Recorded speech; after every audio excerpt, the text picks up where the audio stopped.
नमस्कार. जंगल इकोसच्या ह्या भागामध्ये तुम्हा सगळ्यांचं खूप खूप स्वागत आहे.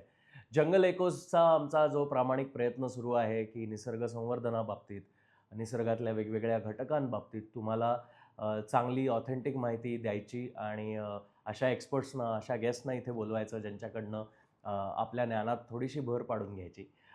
तसेच आजचे आमचे पाहुणे आहेत गणेश माने, जे अनेक वर्ष रेस्क्यूचं काम करत आहेत. रेस्क्यू म्हणजे आपल्या आजूबाजूला आपल्याला आढळणारे जे जंगली प्राणी आहेत, त्यांचे काही वेळेला अपघात होतात, काही वेळेला ते चुकून आपल्या दृष्टीस पडतात आणि मग आपल्याला काय करायचं ते कळत नाही.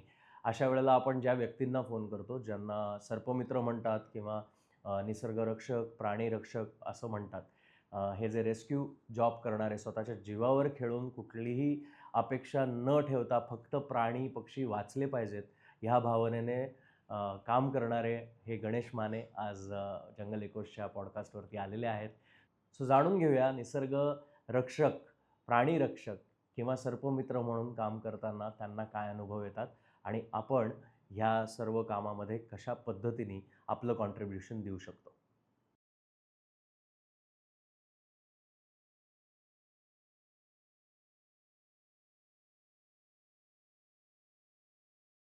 गणेश सर, खूप खूप स्वागत आहे जंगल इकोसच्या आजच्या या भागामध्ये. माझी खूप दिवसांपासूनची इच्छा होती की कोणीतरी ॲनिमल रेस्क्यू करणारं, प्राणी, पक्षी, साप रेस्क्यू करणारं कोणीतरी या जंगल इकोसच्या पॉडकास्टवर यावं आणि आपले अनुभव शेअर करावेत.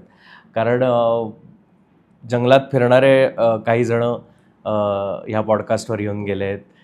काही जणं स्पेसिफिकली प्राणी, पक्षी किंवा झाडांबाबतीत काही पर्टिक्युलर विषय घेऊन अभ्यास करणारे येऊन गेले आहेत.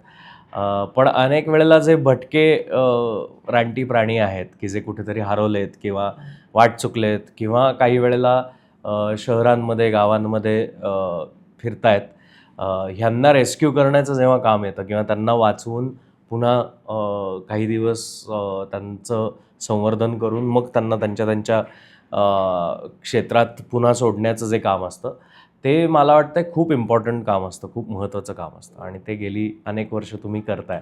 सो खूप स्वागत आहे. मला जाणून घ्यायचं आहे की तुमचा प्रवास कसा सुरू झाला वाईल्डलाईफ रेस्क्यूचा? मी राहायला पाषाणला होतो. तर पाषाणला राहायला गेल्याच्यानंतर मला तिथं माझं जे घर मिळालं, पहिलं घर, तर मला आणीबाणीत ते शोधावं लागलं होतं. त्यामुळे ते अगदी लहान मातीचं घर आणि ते घर खरं तर नदीपात्रात होतं. अच्छा. अवैध बांधकाम होतं नदीपात्रातलं. पाषाण हां लेकच्या हां, पाषाण लेकच्या जवळच अगदी. तर त्या तिथं मी राहिला होतो आणि काही दिवस गेल्याच्यानंतर मला काही मित्र झाले. त्या मित्रांच्या नादानं मी मासे पकडायला जायला लागलो. मासे पकडण्याच्या नादातून थोडंसं त्या पाण्याच्या कडेला बसून पाण्यातले साप दिसायला लागले. कधी-कधी तेच साप आमच्या घराजवळ यायला लागले. तर एक सुरुवातीचा काळ होता, की त्या काळामध्ये मोबाईल यंत्रणा आत्ता आली, पण त्या काळात मोबाईल नव्हतेच असं म्हणायला हरकत नाही. क्वचित एखाद्याकडं वस्तीमध्ये एखाद्याकडं मोबाईल असायचा. अशा काळामध्ये मी सर्पमित्र म्हणून वाटचाल सुरू केली आणि त्यावेळेला खरं तर माझ्याकडूनही काही साप मारले गेले त्या काळी. कारण मला त्यातलं नॉलेजच नव्हतं, की बाबा हा साप कुठला आहे? हा माझ्या घरी का आला? हा हिरव्या रंगाचा तर त्याला हिरवा साप म्हणायचा. तांबड्या रंगाचा तो तांबडा साप. म्हणजे तो त्यातला नाग कुठला, धामण कुठला हे त्या काळी काहीच कळत नव्हतं, जे आज कळतं आहे. तर तो काळ काढला आणि त्याच्यानंतर मग हळूहळू त्यांच्याविषयी आत्मीयता वाढत गेली. बाबा आपणही यांच्यासाठी काहीतरी करायला पाहिजे. खरं तर ते चुकलेत. आपल्या इथं ते आवर्जून आलेले नाही आहेत. मग ती बाब लक्षात ज्यावेळेला आली तेव्हापासून मग सर्पमित्र होण्याचा विचार मनात आला. सुरुवातीला लोकं तर मी साप मारायचो म्हणून मला घरी यायचे साप पकडा. तर चल बाबा तुला साप मारता येतो ना, तर आमच्या इथला साप मारून दे. मग मी तेही केलं. पण त्यातून ज्यावेळेला अक्कल आली की नाही आपलं काहीतरी चुकतंय. साप मारण्यासाठी हो, बोलवायचं? मारण्यासाठी. तो काळ असा होता. अगदी म्हणजे सगळी लोकं कुठेही अशी छोट्या-छोट्या खोल्यांमध्ये गर्दी करून राहणारी घरं, नदीच्या कडेला, ओढ्याच्या कडेला असलेली घरं होती आमची. तर तिथं साप येणं हे साहजिकच होतं. मग सापच नाही तर कधी-कधी कोणाच्या घरात सरडा जरी आला तरी ते म्हणायचे की "अरे आम्हाला त्याची भीती वाटते, मारून दे बाबा एवढा." म्हणजे इथपर्यंत मला लोकांनी बोलवलं आणि तिथनं त्याचंच रूपांतर आज एका अशा सर्पमित्रामध्ये की ज्याने हजारो सापांना वाचवलं. आता तो प्रत्येक प्राण्याविषयी प्रत्येक व्यक्तीला सांगतो की बाबा ह्याला मारू नका, ह्याला वाचवा, याची गरज काय आहे. आज माझ्यामध्ये हा बदल म्हणजे त्या काळापासून आत्ताच्या काळापर्यंत मी ट्रॅव्हल केला. मला सगळ्यात पहिल्यांदा सर्पमित्र होत असताना ती वाटचाल सुरू झाली आणि चांगली वाटचाल सुरू झाल्याच्या नंतर एक प्रसंग आला माझ्या आयुष्यात की एका ठिकाणी साप पकडायला मला बोलवलं. तर साप पकडण्यासाठी एक स्टिक असते, नॉर्मली एक हुक स्टिक म्हणतो आम्ही तिला. तर ती माझ्याकडे नव्हती, किंवा टॉंग स्टिक आहे आत्ता मार्केटमध्ये अवेलेबल, ती नव्हती माझ्याकडे. मग मी तिथं साधी काठी घेऊन साप पकडायला गेलो आणि माझ्या अगोदर तिथं फायर ब्रिगेड अवेलेबल होतं. आणि फायर ब्रिगेड आल्यामुळं फायर ब्रिगेडचा कालखंड तो असा होता, आम्ही फक्त साप मारतो, आम्हाला सापांना वाचवण्यात काही रस नाही, माणसं वाचली पाहिजेत, हा त्यांचा उद्देश. आणि तो प्रामाणिक होता त्यांचा. त्या काळी त्यांची गरजही होती आणि त्यांची ड्युटीच ती आहे की माणसांना सुरक्षित ठेवणं. मग ते त्यात एखादा प्राणी मारावा लागला तरी मारतात ते, आणि ते चांगलं काम करतात. त्यांनी त्यावेळेला माझ्यासमोर एक जाळीमध्ये अडकलेला घोणस सोडवला. खरं तर सोडवलेला घोणस त्यांनी त्या टॉंग स्टिकमध्ये पकडला, बाजूला आणला आणि नंतर त्याला ते नेऊन सोडून देऊ शकत होते. पण त्यांची जबाबदारी मारण्याची होती म्हणून त्यांनी मारला, फक्त हे. आणि ते एवढं मनाला लागलं माझ्या की नाही, म्हटलं इथून पुढं फायर ब्रिगेडला कॉल जाईल इथपर्यंत तरी आपण कमी पडायचं नाही. मग तिथून पुढं मग स्वतःला लोकांपर्यंत पोचवणं, लोकांना सांगणं, बाबा परत साप निघालं तर मला सांगा, मी अमक्या ठिकाणी राहतो, मला सांगायला या. त्यावेळी मोबाईल नसल्यामुळे प्रॉब्लेम काय व्हायचा की मी आमच्या घराजवळ एक अंगण होतं, त्या अंगणामध्ये बसलेलं असायचो. माझे छंद जे आहेत ते मी जोपासायचो, मी चित्र काढतो, तर मी तिथं बसून काहीतरी करत राहायचो. तर ते करताना लोक मला तिथं बोलवायला यायचे. मग त्यांच्या गाडीवर बसून जायचं, तिथं जाऊन साप पकडायचा आणि मग यायचं. असेसुद्धा मी सुरुवातीचा रेस्क्यू विदाऊट मोबाईल केलेला आहे.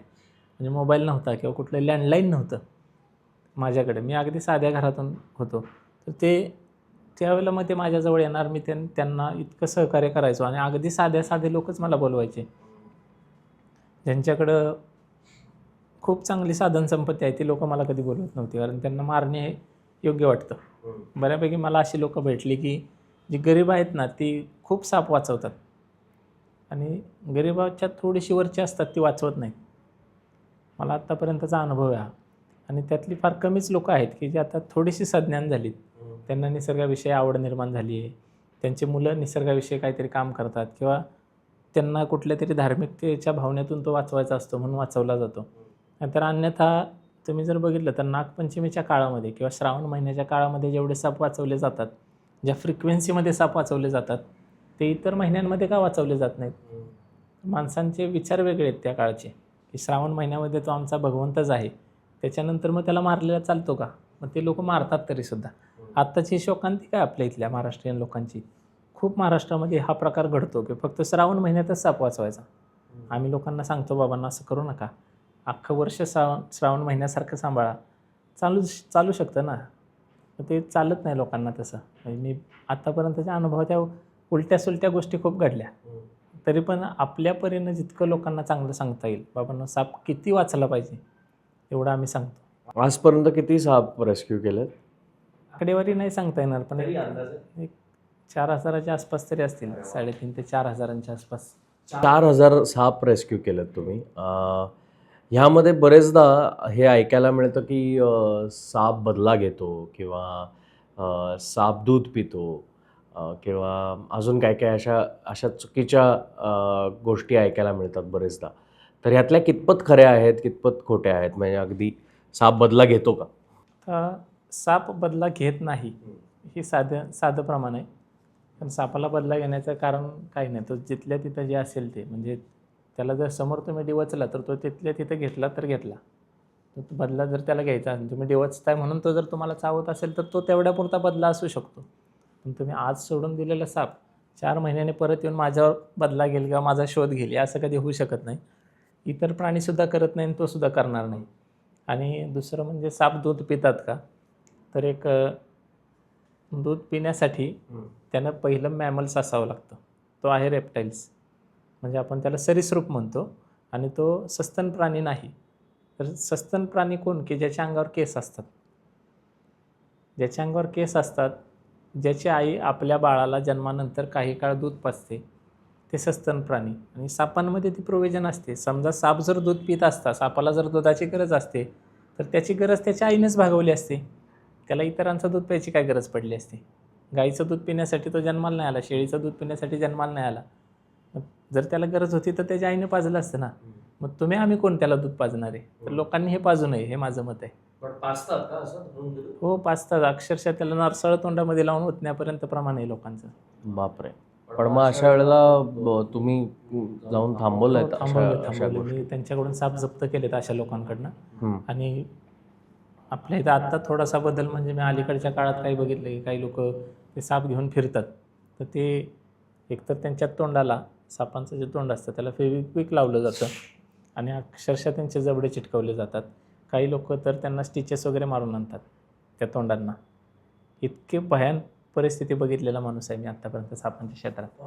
आणि फेविस्टिक आपल्या हातावर पडलं तरी आपल्याला ते किती इरिटेट करतं ते. आणि ते लोक त्याला फेविक्विक लावतात लिटरली. किती त्रासदायक आहे ती गोष्ट, किती हार्ड असते. तुम्ही बघितले असेल त्याचं किती प्रमाण घट्ट असतं. स्किन जाळतं हो, ऍटलीस्ट आणि ते ऑलमोस्ट. सापावर प्रयोग करतात लोक त्याचा. मग ते श्रावणामध्ये एका नागपंचमीला फिरवण्यापुरतं एवढं करतात. काही लोक अलगद त्याच्या खवल्यांमध्ये कट मारून त्याच्या विषाची पिशवी बाजूला काढतात आणि ती कात्रीने कापून घेतात. विषाची पिशवी त्याची काढली तर त्याचं आयुष्य तिथून पुढं फक्त जे उरेल तो जितका त्याचा श्वास घेईल तितकंच राहील. त्याच्यानंतर ज्या वेळेला त्याला भूक लागेल तो काही खाईल ते त्याच्यासाठी पचणारसुद्धा नाही. त्याचं विष त्याचं अन्न पचवायला मदत करणार असतं. आणि लोक त्याच्या विषाच्या पिशव्या कट मारून बाहेरच्या बाजूला काढून कापून टाकतात कात्रीनं. विष काढलेला साप आहे ना, विष असं काढलेला. म्हणतात. आता ते पाहिलं तर लगेच लक्षात येतं. आता आम्ही रोजच्या रोज साप बघतो म्हणून विषाची पिशवी असलेला आणि विषाची पिशवी नसलेला साप बघताक्षणी ओळखू शकतो. जे रेग्युलर लोक नाहीत ज्यांच्यासमोर ते साप घेऊन फिरतात ते त्यांना सोपं आहे ते. बापरे. मला एक नेहमी प्रश्न पडतो की जेव्हा तुम्ही म्हणता की तुम्ही सर्पमित्र आहात किंवा तुम्ही रेस्क्यूची कामं करता, तर ह्याचं काही ऑथेंटिक सर्टिफिकेशन किंवा असे काही कोर्सेस आहेत आपल्याकडे? सर्पमित्रांचे तर अर्थात मी ऐकलेत काही कोर्सेस, पण असे काही आपल्याकडे गव्हर्नमेंटकडनं किंवा वन खात्याकडनं असे काही ऑफिशियल कोर्सेस आहेत किंवा असं काही? आपल्या इथं तरी नाही आहेत, सध्या तरी नाही आहेत.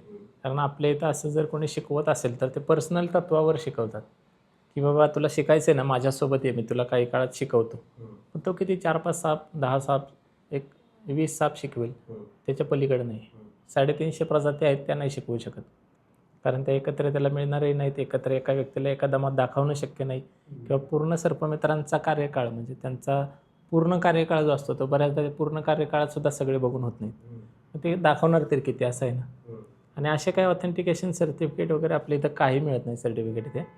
तर काही वर्षांपूर्वी वन विभागानं एक 15-16 साली आपल्याला पुण्यातल्या सर्पमित्रांना जवळपास 300 सर्पमित्रांना ओळखपत्र प्रोव्हाइड केलं होतं ना. त्याच्यामध्ये कुठलं काही दिसत होतं असं फक्त एक साधं ओळखपत्र होतं की ज्याची रिप्लिका खूप बनवण्यात आल्या. खूप जणांनी अनधिकृत रिप्लिका स्वतःच्या वापरल्या आणि त्याला मग नंतर अर्थ राहिला नाही. 1 वर्षानंतरही ते डेडच झालं असंही आणि ते कामात नाही आलं कधी कोणाला.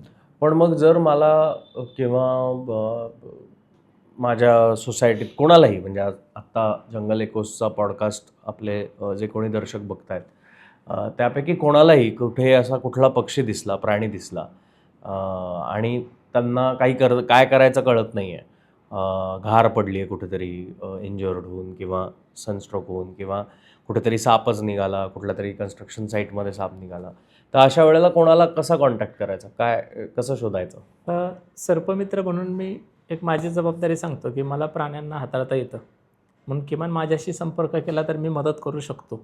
पण मी कितपत मदत करणार की तो पक्षी अडचणीच्या ठिकाणावरून सोडवून त्याला सुस्थितीत आणणे आणि तिथून पुढे त्याचे जर काही हेल्थ इश्यू असतील तर मी स्वतःहून त्याच्यावर मला थोडंफार जे माहिती आहे की बाबा आत्ता त्याला पाणी पाजणं योग्य नाही किंवा त्याला डायरेक्टली आपण हँडलिंग सतत करत राहणं योग्य नाही किंवा त्याचे फोटोग्राफ करणं किंवा त्याला हाताळत राहणं हे योग्य नाही. तर मी ट्रॅव्हलिंग करणं योग्य नाही. तर मी त्याला अशा वेळेला थांबवतो सगळ्या गोष्टी.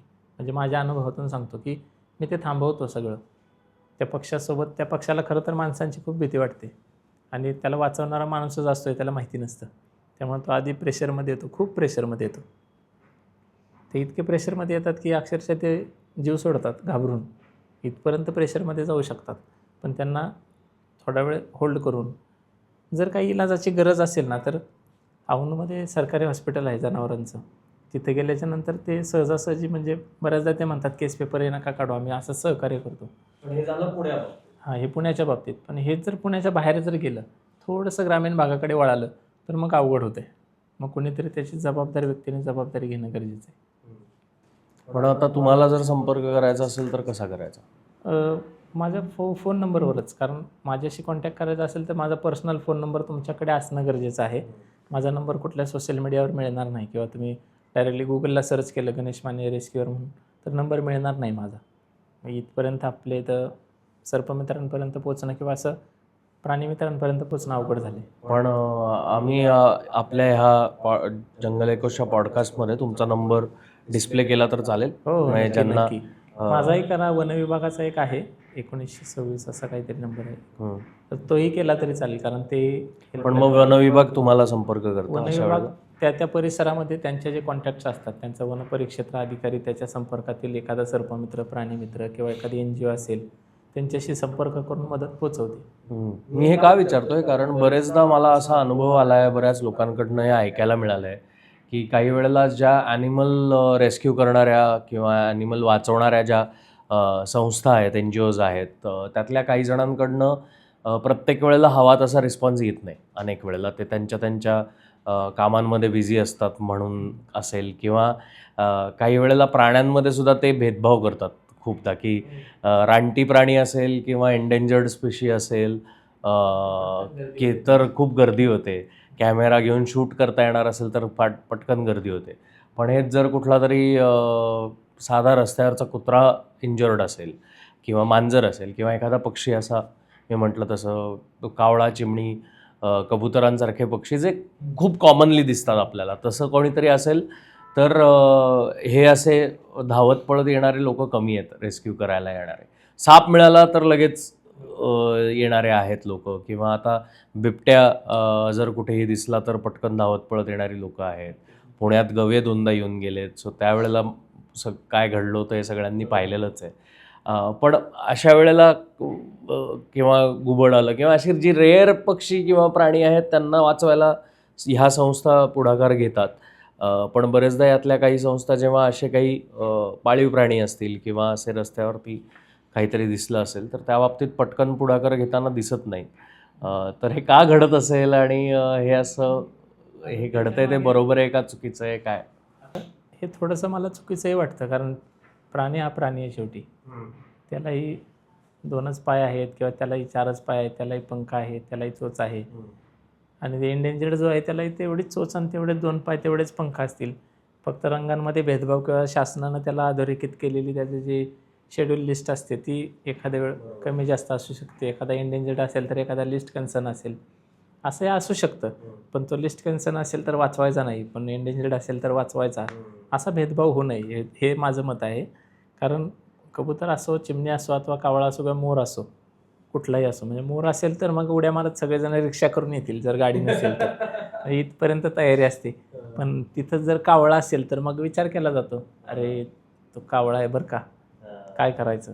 असा तो जो पॉज आहे ना तो थांबला पाहिजे कुठेतरी, तो पॉज घेतलाच नाही पाहिजे. हा ठीक आहे आलोच, हे जे उत्तर आहे ना हे अपेक्षित आहे समोरच्या व्यक्तीला. ठीक आहे, मला फक्त ॲड्रेस पाठवा, काही हरकत नाही. मला जर शक्य नसेल मी 10 मिनिटात दुसरा माणूस पाठवतो, काळजी करू नका. मग इतका समोरच्याला दिलासा देण्याची ताकद रेस्क्यूअरकडे पाहिजे. रेस्क्यूअरचा रेस्क्यू चालू कुठं होतो, आता हा जर बघितला ना तर हा अवघड प्रश्न आहे बघा. रेस्क्यू चालू कुठं होतो. माझाच एक प्रश्न आहे माझ्याजवळचा, मी माझ्याकडून एक्सप्लेन करतो. की त्याला ज्यावेळेला समोरच्याचा फोन येतो ना आणि हा रिसिव्ह करतो, त्याचा रेस्क्यू स्टार्ट, की तो समोरचा माणूस सांगतो आमच्या इथं साप निघाला आहे. हा बाबा दिसतोय का, माझा पहिला प्रश्न असेल ना. दिसत असेल तर त्याचा एखादा छोटासा फोटो काढा, व्हिडिओ नको. व्हिडिओ तुमच्यासाठी असला चालेल, माझ्यासाठी फोटो हवा आहे, मला एक फोटोची गरज आहे, त्याचा एक फोटो काढून मला व्हॉट्सअप करा आणि तुमचं लोकेशन सांगा काय आहे. बरं, मी आत्ता तुमच्यापासून लांब आहे का, ठीक आहे, मी दुसऱ्या माणसाला मॅनेज करतो, तुम्ही कोणालाही फोन करू नका. जो तुमच्या इथं येईल तो तुम्हाला फोन करून येईल, तुम्ही इतरांना फोन करत बसू नका. एवढा जर दिलासा समोरच्या माणसाला दिला ना तर तो माणूस सापाला कधीच मारू देणार नाही कोणाला. भले मग मी 10 मिनटं दिले होते आणि तिथं अर्धा तास लागला ना तरी तो माणूस त्याच्यासाठी वेट अँड वॉच. अरे त्यांनी सांगितलं इथं माणूस येणार म्हणजे येणार. म्हणजे माझी प्रतिमा ही आहे आमच्या परिसरात. ह्याला फोन केला ना, हा तर येईल, नाहीतर 100% दुसरा माणूस येईल. हे फेल प्रकरण होणार असं कधीच होणार नाही. म्हणजे माझी प्रतिमा ही आहे आमच्या परिसरामध्ये. ह्याला फोन केला म्हणजे प्रश्न सुटला आहे. हा दिलासा समोरच्याला मिळवून देता आला पाहिजे. नाही, मी हे का विचारलं, कारण रेस्क्यू करताना बरेचदा जेव्हा आपण म्हणतो की एखादा प्राणी किंवा पक्षी वाचवायचा आहे बाबा, मला इच्छा तर खूप आहे वाचवण्याची, पण मला माहितीच नसतं. अनेक वेळेला अनेक जणांचा हा प्रॉब्लेम असतो की एखाद्या पक्षाला बरं लहानपणापासून किंवा आपल्या आजूबाजूच्या लोकांमुळे आपल्याला इतक्या चुकीच्या गोष्टी ऐकायला मिळालेल्या असतात अनेक वेळेला, जसं की साप बदला घेतो, साप पाठलाग करतो, सांगतात ते. असं काय काय, किंवा काय घुबडाला दगड मारला तर तो घुबड दगड जपून ठेवतो आणि घासत राहतो आणि मग तो तुमचा जीव घेतो, किंवा सापाचे एखादा केस असतात, काही हा असं बरंच काय काय. एखादा पक्षी वाचवायचा असेल तर त्याला हात लावू नये, नाहीतर इतर पक्षी त्याला मारतात. असे सगळे आपल्याला गोष्टी सांगितल्या गेलेल्या असतात. त्यामुळे बरेचदा लोक घाबरतात असं काही दिसलं तर, की कसं हात लावायचा. आणि त्यावेळेला जेव्हा अशा पद्धतीचा कुठल्या तरी संस्थांना किंवा यांना फोन केला जातो, तेव्हा जेव्हा हे प्रश्न विचारले जातात की काय, कुठला पक्षी आहे, कावळा आहे का, चिमणी आहे का, गरुड आहे का, घार आहे का, घुबड आहे, त्यावेळेला कळत नाही की नक्की हे प्रश्न का विचारले जातात. कारण पक्षी आहे. जसं तुम्ही आत्ता खूप चांगलं बोललात की प्राणी आहे, तो शेड्यूल 1 आहे का कॉमन आहे, लिस्ट कन्सर्न्ड आहे, हे मॅटर नाही केलं पाहिजे जेव्हा आपण म्हणतो की आम्ही रेस्क्यूची कामं करतो. ही माहिती अनेक वेळेला लोकांपर्यंत पोहोचत नाही, किंवा लोकांना आजकाल आपलं सगळ्यांचंच जग फार इंटरनेटमय झालेलं आहे. त्यामुळे त्याच्यावरती पटकन जे काही सापडेल ते पहिले कॉन्टॅक्ट पर्सन असतात आपले. त्यामध्ये अनेक वेळेला प्राणी पक्षी सफर होतात, खूप वेळ निघून जातो. असं काही आपण करू शकतो का की जेणेकरून कुठलाही पक्षी किंवा कुठलाही प्राणी अशा पद्धतीने आपल्याला इंजर्ड दिसला तर पहिले प्रथमोपचार म्हणून जे काही गोष्टी करायच्या असतात, फर्स्ट एड म्हणून, त्या तरी लोकांपर्यंत पोहोचवू शकतो की बाबा हे करा. तुम्हाला एखाद्या साळुंकीचं किंवा कोकळीचं पिल्लू दिसलंय छोटी, कारण ती पिल्लं सगळ्यात जास्त वेळेला सापडतात पडलेली, किंवा खारुताईची पिल्लं अनेक वेळेला आपल्याकडे खूप कॉमनली दिसतात की खारुताई झाडावरनं पडली आहे किंवा पिल्लं खाली पडली आहेत. आणि त्यावेळेला प्रश्न पडतात लोकांना की काय करायचं, तर काय एक्झॅक्टली केलं पाहिजे जर अशा वेळेला रेस्क्यूवाला कोणी येण्यासाठी वेळ लागणार असेल तर. आता आपल्या इथं घरट्यातून खाली पक्षी पडला आहे आणि तुम्ही त्याला प्लीज घ्यायला या असं सांगतात, तर अशा वेळेला मी प्रयत्नशील असतो की तो पक्षी त्याच घरट्यात पुन्हा जावा. तर मी इथून मागं बऱ्याचदा ते सुद्धा केलं, पण संबंधित पक्षी काय करतात, त्याला खाली ढकलून देतात. म्हणजे कोकिळीचं पिल्लू जर एखाद्या दुसऱ्या घरट्यात असेल तर ते मूळ मालकाची पिल्लं हाकलून देतं, खाली पाडून टाकतं ते, असंही होतं. आणि जर समजा एखादे पक्षी आहे, ते पक्ष्याचं पिल्लू आपण वारंवार घरट्यात ठेवतो आणि ते खाली पडतं आहे, असं का होतं, तर हा प्रश्न मलाही काही वर्षांपूर्वी पडला. म्हणून मी माझे एक गुरुजी आहेत त्यांना मी विचारलं की सर हे मला सुटत नाही आहे पुढं, जरा काहीतरी सांगा याच्याविषयी. मग ते म्हणते की कोणता पक्षी होता, म्हणलं बुलबुल होता. मग ते दरवेळी तुम्ही लावत होतं त्याच्या घरट्यामध्ये ते खाली पडत होतं. मग त्यांनी सांगितलं की त्या पक्ष्यांच्या पिल्लांमध्ये जर त्यांच्यामध्ये किती समज असतो बघा, त्याला 3 पिल्लं झाली आणि त्याच्यामध्ये जर एखादं पिल्लू कमकुवत असेल, त्याला जर कुठल्या रोगाची बाधा झालेली असेल आणि तो जर सर्वायवल करण्यासाठी जर अशक्यप्राय असेल, योग्य नसेल, तर त्याचे जे पॅरेंट्स आहेत तर ते आपल्यासारखे नसतात की माझा आहे म्हणून मी त्याला औषध पाजेल, आज क्रोसिनचं औषध देईल, उद्या अजून सर्दीचं देईल, तसं नाही करणार. ते डायरेक्टली घरट्यातून ड्रॉप करतात. ते एखाद्या मांजरीनं खावं, दुसऱ्या राफ्टर्सने उचलावं, खावं, कुत्र्यानं खावं, त्यांना काही फरक नाही पडत, तर ते त्याला काढून टाकतात. कारण तो डिसीज त्यांच्या पिढीमध्ये दुसऱ्याला कोणाला कॅरी ऑन होऊ नये ह्याची काळजी ते खूप घेतात. आणि अशा केसमध्ये ते पिल्लू बऱ्याचदा खाली पडलेल्या अवस्थेत सापडतं. तर ते आपल्याला बघून कळत नाही. आपण तर एवढे हुशार नसतो त्याच्या आईबापाने एवढे की अरे बाबा हे पडले तर आता मी काय करू. मग ते त्यावेळेला मग आपण प्राणीमित्र म्हणून आपण खूप त्याच्याजवळ जाऊन अगदी त्याला कुरवाळून त्याला वाचवण्याचा प्रयत्न करतो. ते काही काळानं मरतं आपल्याजवळ. मग लक्षात येतं की आपल्याकडून काहीतरी चुकलं, पण ते आपल्याकडून नसतं चुकलेलं, त्याच्या आईवडिलांनी घेतलेला निर्णय तिथं बरा असतो, म्हणजे योग्य होता. फक्त तो आपल्या निदर्शनात पडला म्हणून आपण ठरवलं की तो संकटात आहे, ही केस होऊ शकते. आणि हे मला नंतर खूप जाणवलं की कबुतरांमध्ये हे लवकर लक्षात येतं की कबुतरांमध्ये देवीचा रोग होतो, माहिती आहे तुम्हाला, डोळ्यांना पुरळ येतात वगैरे असे. तर तसं जर पिल्लू दिसलं त्या घरट्यामध्ये तर ती मग आधी ते पिल्लू लगेच ढकलून देते खाली, खाली ढकलून देते घरट्यातून खाली. आणि मी एका शटरच्या वर पिल्लं घातली होती. मी ते पिल्लू उचलायचं वर ठेवायचो, खाली ढकलून द्यायचं, मी उचलायचं वर ठेवायचं, खाली ढकलून द्यायचं, आणि तेच पिल्लू दरवेळी खाली यायचं. मग मी बाकीची पिल्लं तपासली, मग ते बाकीच्या पिल्लांना काही डिसीज नव्हता, एकट्याला डिसीज होता. मग हे मला त्यावेळेला प्रूव्ह झालं की ह्याला सगळ्याला डिसीज आहे म्हणून हे बाहेर टाकले, आणि हे बाकीचे चांगले आहेत म्हणून ह्यांना सांभाळतात ते. मग ते त्यांचे एफर्ट्स वाया नाहीत घालवत त्याला सांभाळून. मग अशा पद्धतीनं ते सांभाळ होतं त्यांचं. आता हे कळलं पण पाहिजे काही वेळेला, जेव्हा घरट्यातनं पडलेलं पिल्लू असेल त्यावेळेला ते इट्स बेटर की ते तसंच सोडून द्यावं. शेवटी मी लोकांना सांगतो की हे निसर्गाची चक्र आहेत, ज्याच्यामध्ये कोणी ना कोणी कोणाचं तरी शिकार होण्यासाठी तयार झाले. माणसालाही ते स्थान होतं, पण माणसाने काढून घेतलं आहे त्याचं, स्वतःच्या बुद्धिमत्तेवर तो बाजूला येऊन थांबला आहे. पण हे निसर्गाच्या साखळीमध्ये हे चालणारच आहे, आणि त्याला आम्ही थांबवणारे कोणी नाही. जर ते एखाद्या मांजराचा किंवा एखाद्या कावळ्याचा घास असेल तर तुम्ही उचलून बाजूला टाकून तो कावळ्याचा घास हिरावून घेताय. मग त्याला तुम्ही त्या पक्ष्याचं पिल्लू म्हणून समजू नका, एवढंसं जरी असलं तरी. मग तो एखाद्याचं कोणाचं तरी भक्ष्य आहे किंवा कोणाचं तरी खाद्य आहे, एखाद्याचा घास आहे, असाही विचार करायला पाहिजे. मग प्राणीप्रेमाच किती असावं माणसामध्ये. तर मी माझ्या एका मित्राला सहज उदाहरण दिलं होतं की तो माझ्याशी खूप वाद घालत होता काही वेळ. मग त्याला मला नंतर ते उदाहरण आठवलं, मी त्याला दिलं आणि तो शांत झाला.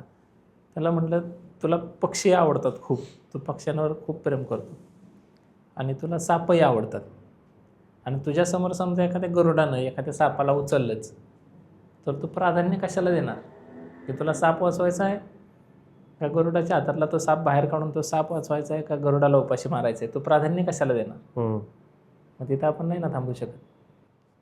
शेवटी ते निसर्ग चक्र आहे, त्याच्यामध्ये तुम्ही आम्ही कुणीच नाही. आपण तेवढं हँडलिंगसुद्धा करू शकत नाही की जे निसर्गानं हँडल करून ठेवलं आहे, त्यांना जी चक्र तयार करून ठेवलीत त्यातली एकही साखळी आपण तयार करू शकत नाही, एवढे आपण कमकुवत आहे. आणि ते तुझ्यासमोर झालं, तो काय करशील, तर तो निशब्द होता, तो बोलूच शकला नाही काही. म्हटलं मी काहीच नाही करू शकत तिथं. मग ही सुद्धा परिस्थिती आपल्यावर येते, तर त्यावेळेला आपण कधीतरी आपला निसर्गमित्र प्राणीमित्र असलेला आविर्भाव बाजूला ठेवला पाहिजे. आणि हे झालं पक्ष्यांच्या पिल्लांबद्दल, किंवा आता हे खारुताईच्या पिल्लांबाबतीत पण हेच लागू होतं का? हां, बऱ्याचशा प्राण्यांच्या पिल्लांबाबत हेच लागू होतं. अच्छा, पण बरेचदा उन्हाळ्याच्या काळात सनस्ट्रोकमुळे पण पडलेले असतात. हो हो हो. मग त्यावेळेला काय केलं पाहिजे? आता सनस्ट्रोकनं जे पडतात तर ते त्यांचे आईवडील त्यांना जे प्रोटीन्स प्रोव्हाइड करतात त्यावेळेला, मग ते कदाचित कमी असतात किंवा त्या तुलनेचे त्यांना त्या काळात मिळत नाहीत. ती पिल्लं जर जन्माला आली ना तर त्यांना फूड चेन असते त्यांची, की पहिल्या 5 दिवसात काय खायला घालायचं, पुढच्या 10 दिवसात काय खायला घालायचं, पुढच्या 15 दिवसात काय खायला घालायचं. तर ते त्या काळात खायला घातलं तर त्याची वाढ चांगली होणार असते. जसं आपल्या इथं पहिल्या 1.5 महिन्याचा डोस एक मिळतो, त्याच्यानंतर 2 महिन्याचा डोस, 3 महिन्याचा डोस आपल्या मुलांना द्यावा लागतो. सेम तसंच आहे की ते डाएट ठरवतात की पहिल्या 5 दिवसात काय खायला द्यायचं, दुसऱ्या 10 दिवसात काय खायला द्यायचं, आणि त्याचा जर कंटेंट कमी मिळाला ना तर हे डिसीज या पिल्लांमध्ये येतात, ते पक्ष्यांमध्ये येतात. आणि खारुताई तर त्यांच्या पिल्लांना दूध पाजते, मग तिलाच जर ते कंटेंट आजूबाजूच्या परिसंस्थेत मिळतच नसतील तर तिची पिल्लं कमकुवतच जन्माला येणार. बऱ्याचदा हा इश्यू होतो त्यांच्यामध्ये. पण मग अशा वेळेला काय केलं पाहिजे? सोडून दिलं? आता आपण तरी काही नाही, त्यांना न्यूट्रिशन देणार कसे आपण, आणि एखाद्या घरट्यात असलेलं पिल्लू कमकुवत आहे आपण कसं ठरवणार. एवढं तर आपण डिस्टर्ब नाही करू शकत घरट्यांना.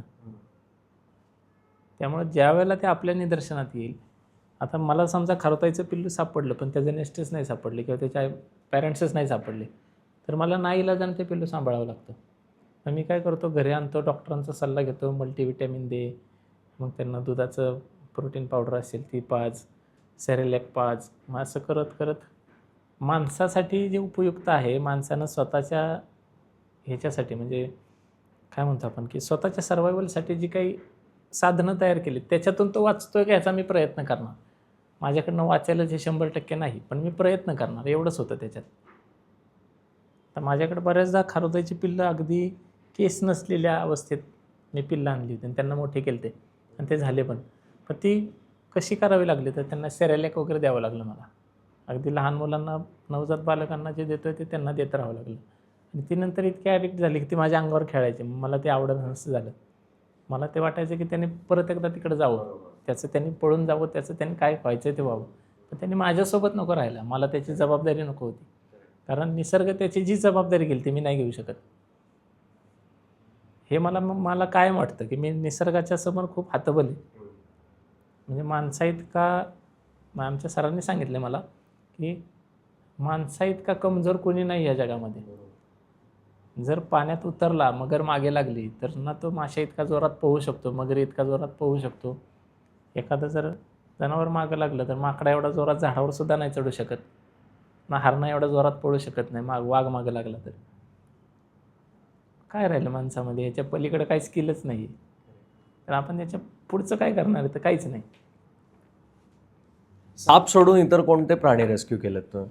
मी घोरपड पकडली आहे, त्यानंतर घुबड पकडले, घुबड पक्षी, त्याच्यानंतर भेकर पकडलं आहे.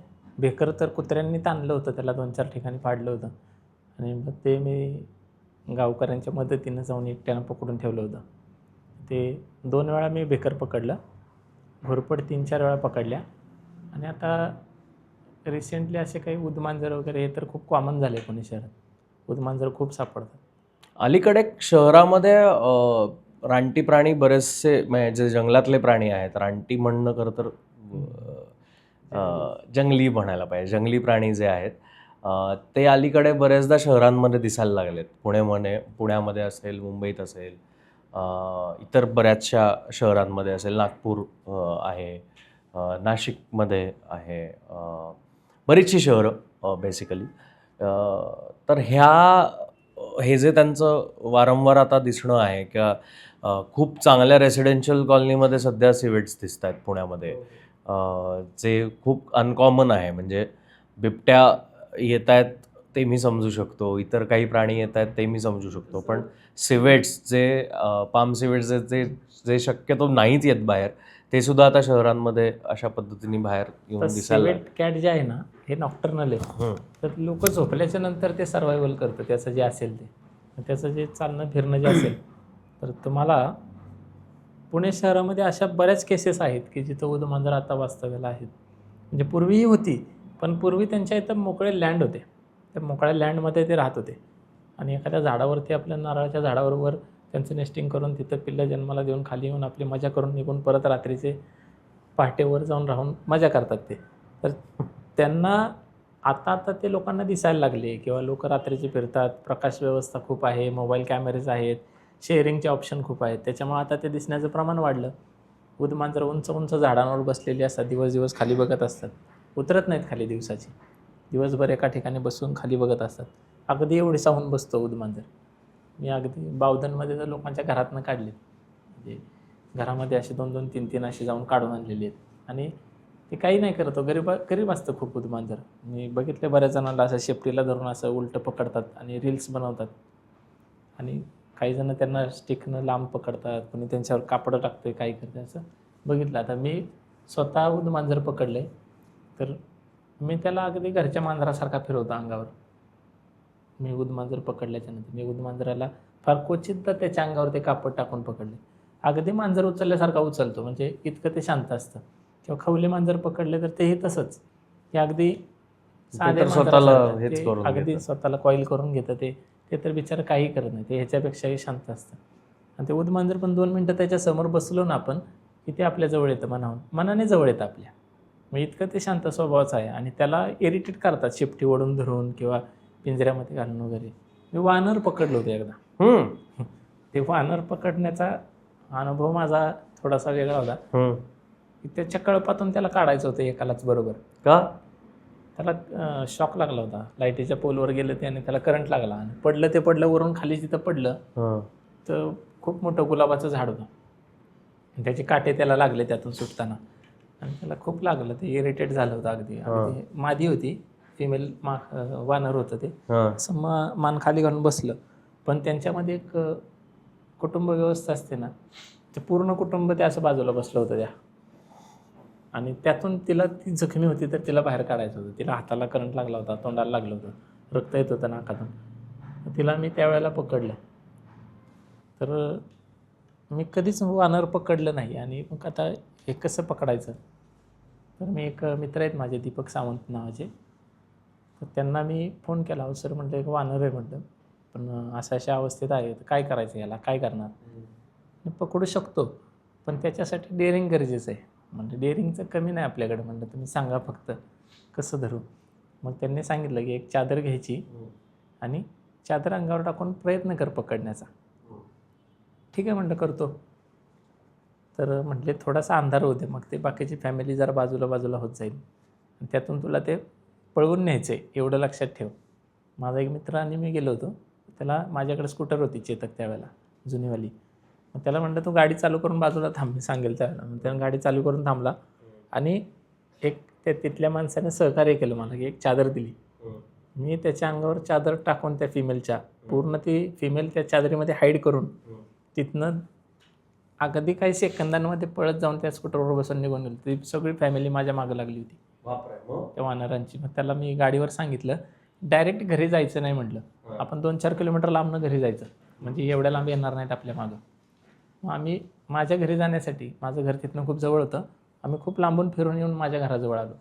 माझ्या घरी मग त्या चादरीतली वानरीण काढून आम्ही त्या पोत्यात भरली आणि साध्या बारदाण्यामध्ये भरलेली ती वानरीण पकडून आम्ही कात्रज सर्पोद्यानामध्ये एका केजमध्ये भरून दिली तिथे जाऊन. तर त्यांना सुरुवातीला माझ्याकडे फोनवर बोलून तर त्यांना वाटलं नव्हतं की हा खरंच धरून आणतो का काही, फक्त सांगायचं काम त्यांनी केलं होतं. पण मी घेऊन गेल्याच्या नंतर ते बघायला आले नेमकं कसं काय धरून आणले, तर मी त्याला सुस्थितीत पकडला, म्हणजे त्याला काहीच होऊ दिलं नाही त्या वानरीणला. आणि बाकी वानरांनी काही अटॅक नाही केला ना, म्हणजे मागं चावले लागले बिवले होते नाही आमच्या. काही? जवळपास अर्धा-पाऊण किलोमीटर मागं लागली माझ्या ते. पण चावले वगैरे नाही? नाही चावले नाही. आम्ही गाडीवर होतो, त्यांना आमचा वेग थोडासा कमी होता. बापरे. आणि रात्रीच्या वेळेला आम्ही जसा अंधार पडायला, जसा अंधार एकीकडे होत गेला तसा आम्ही ट्रॅप टाकला माझा. वा. आणि कुठलंही इक्विपमेंट नव्हतं माझ्याकडे. म्हणजे आत्ता जे आपण म्हणतो की जाळी असायला हवी किंवा त्याच्यासाठी ती रिंग नेट असायला हवी, तसलं काही नव्हतं किंवा तो विचारही डोक्यात आला नव्हता. एका चादरीच्या साह्यानं पकडून पोत्यात भरून ते वानर कात्रजला सुपूर्त केलं तर अर्ध्या तासात. पण अशा काही रेस्क्यूच्या ऑपरेशन्सच्या वेळेला काही अटॅक झाला आहे किंवा असं काही झालं आहे किंवा काही जखमा झाल्या आहेत कधी काही? होतं ना, म्हणजे बऱ्याचदा आजूबाजूच्या परिस्थितीमध्ये कधी काटे असतात, कधी पत्रे असतात, हातापायाला जखमा होतात काही ना काही. बऱ्याचदा एखादा बिनविषारी साप असेल, काही साप रागीटच असतात पण त्यांचा स्वभाव जरा रागीट आहे, जसं की दिवड साप, की तो चावतोच पकडताना. मग त्याला आम्ही इतका प्रयत्नपूर्वक पकडतो की तो चावला नाही पाहिजे. आमचं पहिलं इंटेन्शन तेच असतं. हा चावणारा हे निश्चित आहे, पण तो आपल्याला चावू नये याच्यासाठी आपण काय करायला पाहिजे, तर त्या सगळ्या काळजी घेऊन करतो आम्ही. पण मग असा कुठला इन्सिडेंट आठवतोय की अटॅक झाला होता आणि त्यावेळेला कळत नव्हतं काय करायचं? मला दिवड चावला होता एकदा. पण मला बिनविषारी माहिती असतो होतं. ना हां, दिवड? तो बिनविषारी असतो. तर त्याचा फोटो काढत होतो आम्ही. छान मोठ्या आकाराचा होता म्हणून एकदा म्हटलं त्याला मोबाईलमध्ये फोटो काढावा, म्हणून त्याचा फोटो काढायला गेलो. तर त्यांनी मला कळूसुद्धा नाही दिलं माझ्या हाताला चावलेलं. इतक्या चटकन येऊन हाताला येऊन चिटकून चावला होता. मग त्यावेळेला ठरवलं अरे हा खूप खतरनाक चावतो राव. आतापर्यंत लोकांना चावलेलं ऐकलं होतं, पण हा खूपच खतरनाक चावतो. तेव्हापासून मी आत्तापर्यंत त्याला चावू नाही देत. त्याला चावूच देत नाही. मी त्याला चावणार नाही याच्यासाठी मला काय करता येईल तेवढं करतो. तुम्ही मगाशी म्हणालात की तुम्ही पूर्वी साप मारायला बोलवायचे तुम्हाला, त्याच्यानंतर इव्हेंच्युअली तुम्हाला वाटायला लागलं की वाचवलं पाहिजे, वाचवणं गरजेचं आहे, तुम्हाला एक कनेक्शन जाणवायला लागलं प्राण्यांबरोबर वगैरे. घरच्यांची काय रिॲक्शन होती जेव्हा तुम्ही पहिल्यांदा या क्षेत्रात उतरायचं ठरवलं तेव्हा? कारण हे क्षेत्र काय पैसे देणारं क्षेत्र नाही आहे. हे केवळ मनापासून वाटतंय बाबा आपलं काम हे आहे आणि आपल्याला हे वाचवण्याचं सौभाग्य मिळालं आहे म्हणून आपण ते करतो मनापासून. तर घरच्यांची काय रिॲक्शन होती, आजूबाजूंच्यांची काय रिॲक्शन होती? कारण हे फील्डच तसं इतकं अनसर्टन आहे की कधी काही होऊ शकतं. त्यात जीवाशी खेळ आहे, कारण रानटी जंगली प्राणी आहेत तर कसे रिॲक्ट होतील माहिती नाही. पक्षी पण अनेक वेळेला चावतात, ते जोरदार चावतात की हो. काय काय वेळेला जी चोच मारतात. घरच्यांना पक्ष्यांची कधी भीती नाही वाटली, पण साप म्हटलं की अजूनही त्यांची रिॲक्शन असते की हे घरापर्यंत नाही आलं पाहिजे. मग ते मला आता छान वाटतं की अरे आपण जर रेस्क्यू आपल्याला फोन आला, आपण साप पकडायला जातोय, जर साप पकडायला वेळ देतोय तर अजून थोडासा वेळ एक्सटेंड करून आपण तो साप सोडायला पण वेळ दिला पाहिजे. तो साप घरापर्यंत नेलाच नाही पाहिजे. मग हे ज्यावेळेला वाटायला लागलं तर आता तेच परिस्थिती आहे की साप पकडला तर सोडेपर्यंत तो डायरेक्टली सोडायलाच जातो. पकडला तर थेट सोडेपर्यंत तो रेस्क्यू कंटिन्यू राहतो. मग सोडला की संपला. मग त्याला कुठे घेऊन गेला आहे, दिवस ठेवला आहे, 2 दिवस ठेवला आहे, 3 दिवस ठेवला आहे, असं कधीच नाही. लगेचच्या लगेच सोडून द्यायचा. त्याला ठेवून तरी काय करायचं आणि किती ठेवणार? आता आज दिवसभरात मी 3 रेस्क्यू करून आलो इथं. हां, तर मी 3 रेस्क्यू करून आलो. एवढे जर मी रोजच्या रोज ठेवले तर माझ्याकडे किती होतील? तर ते जेव्हाचे तेव्हा सोडावेच लागतात. म्हणजे पर्यायच नाही त्याला. जास्त ठेवले तर ते ठेवायला सुद्धा जागा नसते. आता माझ्याकडं गाडीला माझ्या 2 पिशव्या असतात. मग 2 पिशव्यांमध्ये एका वेळेला मी जास्तीत जास्त 2 ठेवेल. त्याच्या पलीकडे कुठं जाईल? त्या पिशव्या मोकळ्या राहण्यासाठी मला ते जेव्हाच्या तेव्हा सोडावे लागतात. कारण मला पिशवी मोकळी पाहिजे. ती गरजेची आहे. आणि कापडी पिशवीतच साप पकडतो मी. पूर्वी सुरुवातीला काही नॉलेज नव्हतं, काही नव्हतं. त्यावेळेला मग बाटल्यांमध्ये, बरण्यांमध्ये तो साप पकडला. कारण तो बाहेरनं दिसायचा ना, त्यात आनंद वाटायचा.